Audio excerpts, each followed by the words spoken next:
الخلق كلهم محمد سيد الكونين والثقلين والفريقين من عرب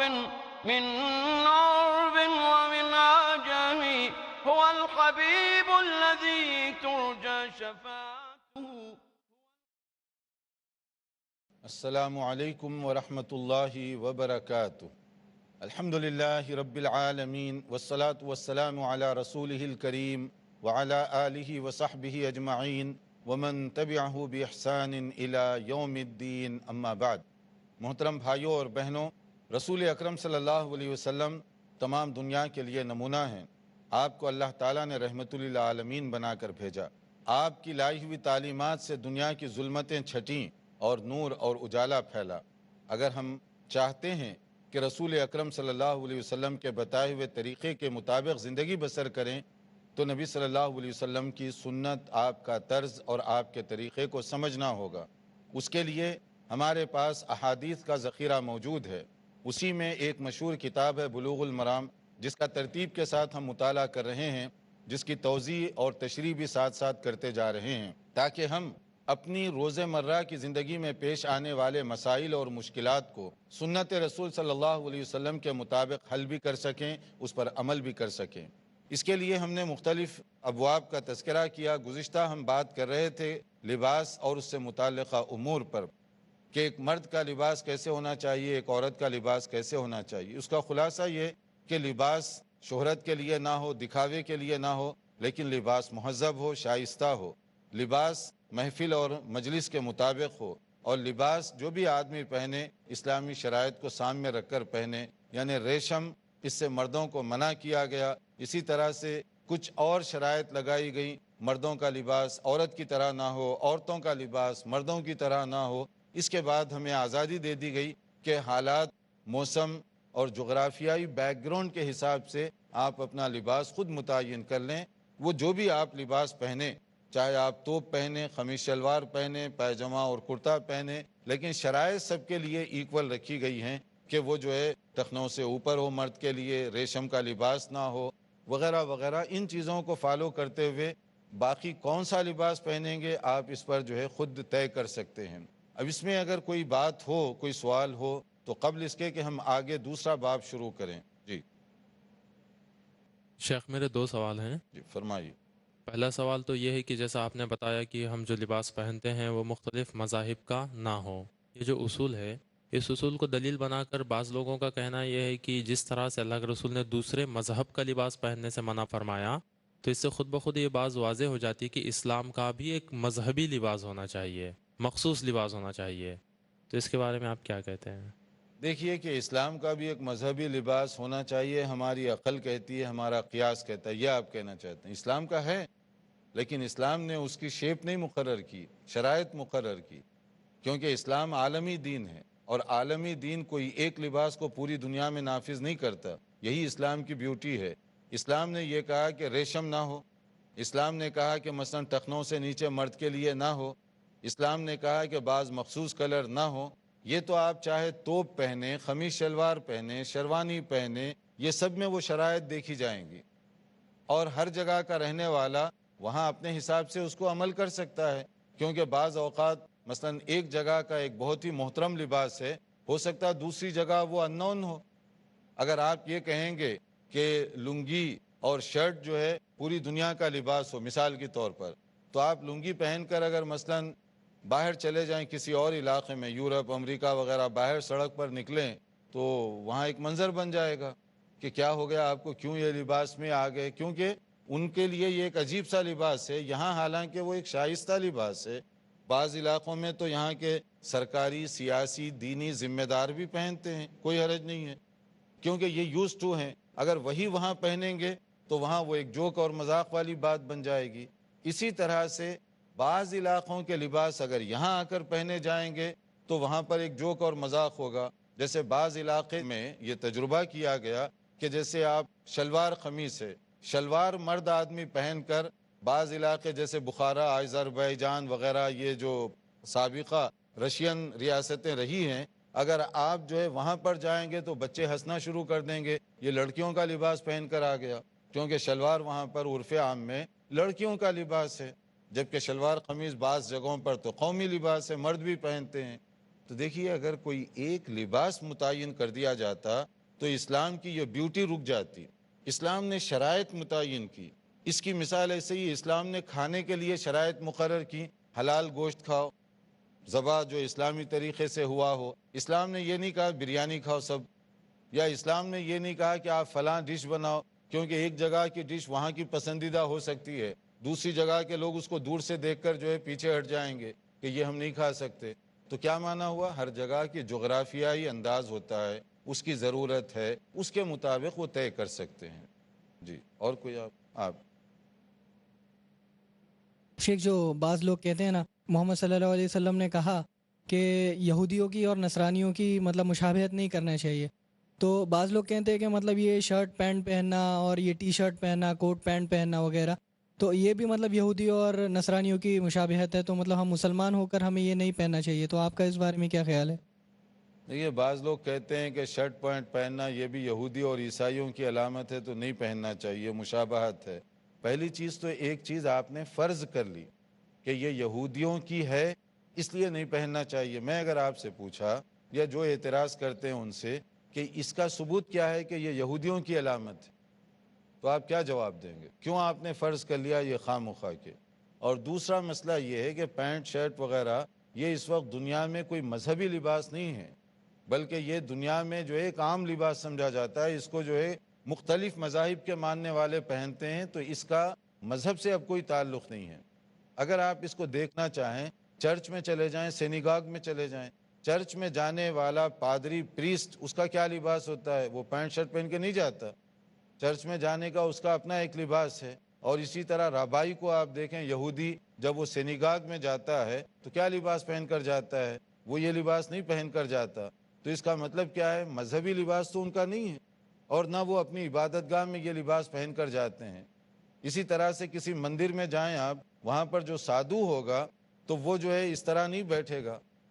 تو اس کا معنی کیا ہے؟ پینٹ شرٹ ایک جنرل لباس ہو گیا، اب کسی مذہب یا قوم کے ساتھ اس کا تعلق نہیں رہا، اس لیے کسی مذہب سے اس کو نتھی کرنا یہ جو ہے غلط بات ہوگی۔ جی آپ السلام علیکم شیخ۔ وعلیکم السلام۔ سونا آدمیوں کو حرام بولا گیا ہے، تو چاندی بھی حرام ہے پہننا؟ ہاں، سونا اور چاندی کے بارے میں آپ پوچھ رہے ہیں کہ سونا تو حرام ہے، چاندی کا کیا حکم ہے؟ مرد کے لیے چاندی جائز ہے، جیسے انگوٹھی وغیرہ وہ پہننا چاہے، رنگ چاندی کی سلور کی ہو تو پہن سکتا ہے، اس کی اجازت ہے۔ سونے کے بارے میں منع کر دیا گیا، سونے کی انگوٹھی بھی وہ نہیں پہن سکتا۔ اور عورتوں کے لیے دونوں چیزیں جائز ہیں، سونا بھی جائز ہے، چاندی بھی جائز ہے، مرد کے لیے صرف چاندی جائز ہے۔ جی اب اگلا ہمارا جو چیپٹر ہے وہ جنازے اور موت کے بعد تجہیز و تکفین اور اس سے متعلقہ امور کے بارے میں ہے کہ موت اگر ہو جائے تو کیا کرنا چاہیے، اس کے کتنے اسٹیپس ہیں، مطلب اس کی کفن دفن کا انتظام، غسل کا انتظام، پھر نماز جنازہ وغیرہ وغیرہ، اس سے متعلقہ یہ امور ہیں۔ اس لحاظ سے یہ چیپٹر بہت اہم ہے کہ یہ گھر گھر کا مسئلہ ہونے کے باوجود اس میں بہت سستی اور غفلت کی جاتی ہے۔ بہت سارے لوگ، اکثریت مسلم معاشرے کی اکثریت کو مرنے کے بعد کے جو بنیادی مسائل ہیں سنت کے مطابق وہ نہیں معلوم، اور شاید یہ بھی ایک سبب ہے کہ جس کی وجہ سے بعض لوگوں نے غلط قسم کے رسومات کو داخل کر دیا، مروج کر دیا ہمارے اندر کہ ہم مرنے کے بعد بہت سے ایسے کام کرتے ہیں جو شرعی طور پہ نہیں کرنا چاہیے، جس سے منع کیا گیا یا گنجائش نہیں ہے، وہ کام کرتے ہیں کیونکہ ہمیں خود نہیں معلوم کون سا کام کرنا ہے، شرعی لحاظ سے کس کام کے کرنے کی اجازت ہے، ہمیں اکثر وہ چیزیں معلوم نہیں ہیں، تو لوگوں نے ایکسپلائٹ کرنا شروع کر دیا۔ تو وہ ایکسپلائٹیشن کیسے کی جاتی ہے؟ ہمیں مختلف رسم و رواج میں مبتلا کر کے اپنا پیٹ بھرنے کی کوشش کی جاتی ہے۔ تو اس لیے ہمیں معلوم کرنا چاہیے کہ شرعی طور پر مرنے کے بعد کیا کیا کام کرنے چاہیے، کیسے کرنے چاہیے، تاکہ ہمارا سفر آخرت یا ہمارے گھر والوں کا، بچوں کا، دوستوں کا، متعلقین کا جو سفر آخرت ہے سنت کے مطابق ہو۔ دنیا میں کمی بیشی ہو تو آدمی رسک لے سکتا ہے کہ میں بعد میں توبہ کروں گا، استغفار کروں گا، لیکن مرنے کے بعد کوئی غلطی ہو گئی تو پھر اس پہ تو رسک نہیں لیا جا سکتا نا، تو وہ ایک ہی بار ہے اس کا موقع، تو اس کو ہمیں معلوم کرنا چاہیے کہ سنت کے مطابق اس کے لیے کیا کیا اقدامات ہیں۔ اس میں کچھ خاص باتیں جیسے بتائی گئیں، پہلی چیز اس کو ترتیب کے ساتھ آپ ذہن میں رکھیے۔ ہر ایک کے لیے ایک جنرل حکم دیا گیا، موت کو یاد رکھو کہ موت یہ آنے والی ہے، موت تمہارا پیچھا کر رہی ہے، تم موت سے بچ نہیں سکتے۔ قرآن مجید میں کہا گیا تم چاہے کہیں بھی چلے جاؤ، اینما تکونوا یدرککم الموت ولو کنتم فی بروج مشیدہ، مضبوط پہاڑوں یا چٹانوں میں بھی چلے جاؤ پھر بھی موت سے بچ نہیں سکتے۔ جو وقت مقرر ہے وہ آ کر رہے گا، کب آئے گا کسی کو نہیں معلوم، کب کہاں آئے گی اس کی موت وہ بھی کسی کو نہیں معلوم، یہ اللہ کے علم میں ہے، بندوں کو یہ نہیں معلوم۔ تو ہمیں جو حکم دیا گیا موت کے لیے تیار رہنے کا، کیسے تیاری؟ دیکھتے رہیے پروگرام، ایک مختصر وقفے کے بعد دوبارہ حاضر ہوں گے انشاءاللہ۔ محمد سید الکونین والثقلین۔ ناظرین، وقفے کے بعد دوبارہ آپ کی خدمت میں حاضر ہیں۔ وقفے سے پہلے ہم بتا رہے تھے کہ جنازہ، موت اور اس سے متعلقہ جو امور ہیں اس کی بہت زیادہ اہمیت ہے، یہ بہت سینسیٹیو عنوان بھی ہے، مگر اس میں بہت سارے لوگ حساس عنوان ہونے کے باوجود ان کو بنیادی معلومات تک نہیں ہے کہ کیا کرنا چاہیے۔ نبی کریم صلی اللہ علیہ وسلم نے اس سلسلے میں ایک بات فرمائی، جیسے حدیث کہی گئی، اکثروا ذکر حادم اللذات یعنی الموت۔ ترمذی اور نسائی کی یہ روایت ہے، اس میں کہا گیا کہ لذتوں کو توڑنے والی چیز جو ہے موت، اس کو یاد رکھو، تم بھولو مت، کیونکہ موت آئے گی تو لذتیں ختم، سب کو اسی مٹی میں دفن کیا جائے گا، چاہے وہ بادشاہ تھا، ملینر تھا، غریب تھا، سب کو اسی مٹی میں دفن کیا جانے والا ہے، اس کو یاد رکھو۔ پھر نبی کریم صلی اللہ علیہ وسلم نے ایک دوسری چیز جو فرمائی کہ موت کی تمنا مت کرو، کہ لوگ جیسے دعا کرتے ہیں اللہ مجھے مار دے، یا اللہ میری موت آ جائے تو اچھا ہے، جیسے بعض وقت عورتیں گھر میں بھی بچوں سے تنگ آ کر کبھی اس طرح کی بات کرتی ہیں، تو یہ غیر شرعی انداز ہے، یہ منع کیا گیا۔ آپ اس طرح کی موت کی دعا نہ کرو، بلکہ اگر کہنا چاہتے ہیں آپ یہ کہہ سکتے ہیں کہ جب تک میرے حق میں زندگی بہتر ہے اللہ زندگی دے، اگر موت میرے لیے بہتر ہے تو پھر میرے لیے موت جو ہے دنیا سے بہتر بنا دے، اس طرح کی دعا۔ جیسے کہا گیا لا یتمنین احدکم الموت لضر نزل بہ، کسی مصیبت کی وجہ سے موت کی تمنا نہ کرو، فإن کان لا بد متمنیا، اگر کوئی آدمی موت کی آرزو کرنا ہی چاہتا ہے فلیقل، اس کو یہ کہنا چاہیے اللہم احیینی ما کانت الحیات خیرا لی، یا اللہ اس وقت تک زندگی عطا فرما جب تک زندگی میرے حق میں بہتر ہو، وتوفنی ما کانت الوفات خیرا لی، اور جس وقت وفات میرے لیے بہتر ہو جائے تو مجھے موت دے دے، کیونکہ یہ تو اللہ کو معلوم ہے کہ کب تک میری زندگی بہتر ہے اور کب یہ بہتری برائی میں بدلنے والی ہے۔ تو عمومی طور پر اس طرح کہنا چاہیے، نہ کہ آپ ایک دم کہیں یا اللہ میری موت آ گئی تو اچھا ہے میرے لیے، تو یہ جو ہے صحیح اور مناسب انداز نہیں ہے۔ اسی طرح موت کے بارے میں بعض لوگوں میں یہ ہے کہ اگر کوئی مرض الموت میں مبتلا ہوتا ہے، تکلیف ہوتی ہے، تو لوگ کہتے ہیں شاید گناہگار زیادہ تھا اس لیے اس کو زیادہ تکلیف ہو رہی، یہ قطعاً درست نہیں ہے۔ موت سے پہلے تکلیف نیک لوگوں کو بھی آ سکتی ہے، اچھے لوگوں کو بھی آ سکتی ہے، اس لیے یہ سمجھ لینا کہ موت سے پہلے اس کی پیشانی پہ پسینہ آ رہا تھا، پریشان دکھائی دے رہا تھا، تو شاید وہ برا آدمی تھا، ہرگز ایسی بات نہیں ہے۔ جیسے فرمایا گیا کہ نبی صلی اللہ علیہ وسلم نے کہا المؤمن یموت بعرق الجبین، کہ مسلمان جو ہے اپنے پیشانی کا جو پسینہ ہے اس کے ساتھ مرتا ہے، یعنی مطلب یہ کہ مومن کو بھی پسینہ آتا ہے، مومن کو بھی موت کی جو پریشانی ہے وہ ہو سکتی ہے۔ خود رسول اکرم صلی اللہ علیہ وسلم آخری مومنٹ پر جو آپ کو تکلیف ہو رہی تھی، بار بار وہ جو پانی کا پیالہ رکھا ہوا تھا اس میں انگلیاں اپنی بھگو کر آپ لگا رہے تھے، مطلب شدت سے تکلیف محسوس ہو رہی تھی۔ اب سے بڑھ کر تو کوئی مقدس نہیں ہے، نہ اعلیٰ ہے، تو اس کا مطلب ہے کہ موت سے پہلے اگر اس طرح کی کوئی بے چینی ہو تو اس میں یہ نہیں سمجھنا چاہیے۔ البتہ جو آدمی اس طرح بیمار ہو، سیریس حالت میں ہو، اب جب کہ عالم میں ہو، تو اس کے پاس عقل مند لوگوں کو اس وقت جانا چاہیے، نادان اور بیوقوفوں کو اس وقت نہیں جانا چاہیے۔ کیوں نہیں جانا چاہیے؟ اس میں بڑی حکمتیں ہیں۔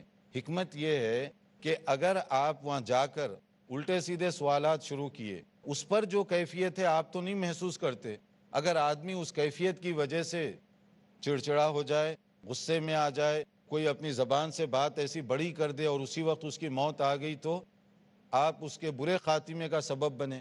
اسی طرح سے حتیٰ کہ کلمہ جو پڑھنے والے ہیں شہادتین یا لا الہ الا اللہ بار بار اس کو نہیں کہنا چاہیے، اس سے بھی منع کیا گیا۔ آپ وہاں جا کر میڈیم آواز کے ساتھ آہستہ آہستہ خود پڑھیں لا الہ الا اللہ، اس بیمار کے سامنے خود پڑھیں، اس کو بولے نہیں کہ پڑھو، کیونکہ وہ جس کنڈیشن میں ہے اگر یہ نہ ہو کہ آپ کہیں کہ پڑھو، بعض وقت ہوتا ہے آدمی جب زیادہ پریشانی اور بیماری میں ہو اچھی چیز بھی بری لگتی ہے اس کو، اس وقت آپ کہیں کہ پڑھو، وہ کہے کہ نہیں پڑھوں گا، میں نہیں مانتا کلمے کو، اور موت آ گئی تو آپ اس کا سبب بنے۔ اس لیے نادان دوست اس وقت بڑا نقصان دہ ہوتا ہے۔ ہاں آپ خود آہستہ آہستہ میڈیم آواز سے، جیسے وہ سن بھی لے مگر آپ اس کو بول نہیں رہے ہیں، پریشرائز نہیں کر رہے ہیں، آپ پڑھتے جا رہے ہیں لا الہ الا اللہ، تاکہ وہ سن کر فالو کرے۔ یہ زیادہ ایزی ہوتا ہے اور یہ زیادہ مناسب طریقہ ہے، کیونکہ خاتمہ اگر بالخیر ہو تو وہ بہت اچھی بات ہے۔ کہا گیا، نبی صلی اللہ علیہ وسلم نے فرمایا کہ لقنوا موتاکم لا الہ الا اللہ۔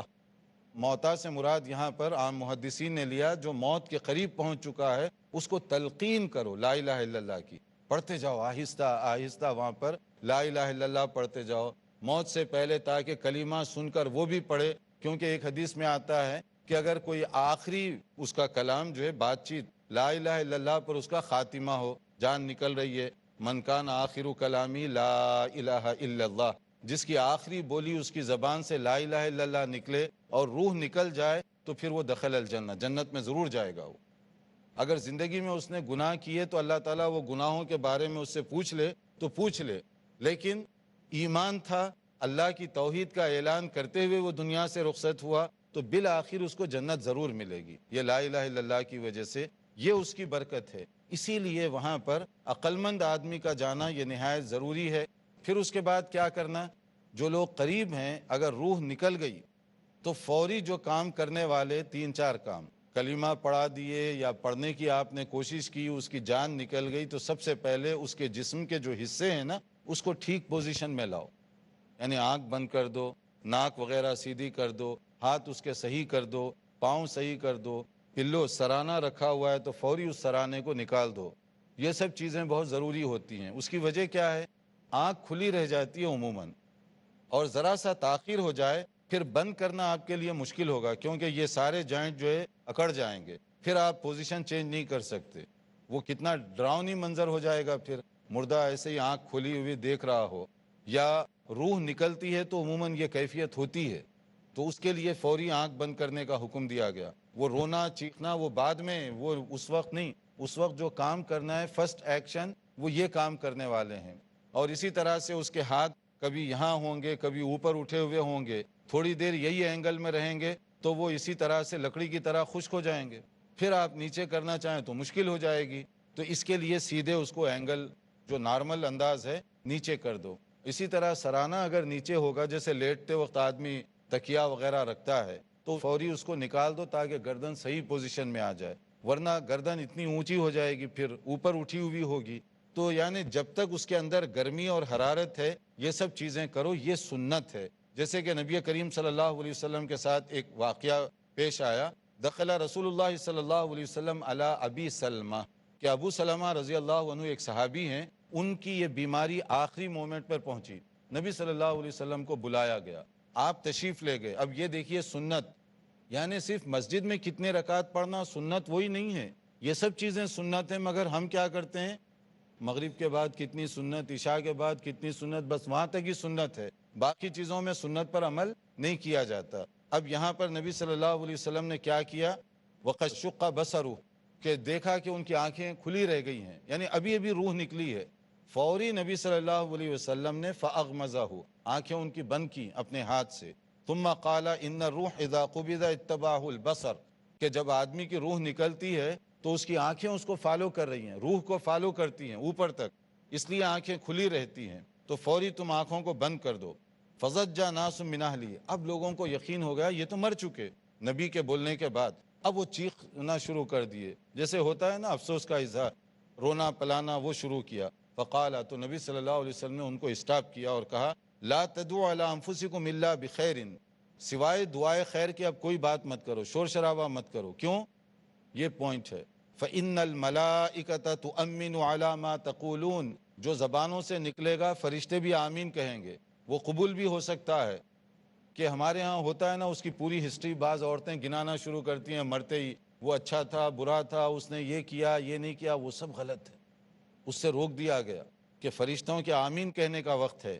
اور ثم قال، پھر اس کے بعد میں آپ نے دعا کی، اللہم اغفر لأبی سلمہ وارفع درجتہ فی المہدیین وافسح لہ فی قبرہ ونور لہ فیہ واخلف فی عقبہ، کہ یا اللہ ان کی مغفرت فرما دے، اور یا اللہ ان کا درجہ اونچا فرما دے، اور ان کو کامیاب لوگوں میں شمار فرما، ان کی قبر کو کشادہ کر دے، اس کو پر نور کر دے، اور ان کے جو پیچھے پسماندگان ہیں یا اللہ ان کی بہتری عطا فرما۔ دیکھیں کتنی پاکیزہ دعا ہے، یہ نبی کا طریقہ ہے۔ مرنے کے فوری بعد امیڈیٹلی جو کام کرنے کے ہیں وہ یہ ہیں۔ تو اس میں چیخنا چلانا جو ہے، اس طرح کی ان چیزوں سے منع فرما دیا گیا کہ یہ اس طرح کے کام نہیں کرنے چاہیے تاکہ اس کو نقصان نہ ہو۔ پھر اس کے بعد یہ تو اس کے پوزیشن بنا دیا، پوزیشن بنانے کے بعد اس کے اوپر ایک کپڑا ڈھانک دیجیے، کوئی بھی کپڑا، چادر وغیرہ، جب اس کا انتقال ہو جائے تو اس کو ڈھانکیں۔ خود نبی صلی اللہ علیہ وسلم کے ساتھ ایسے ہی ہوا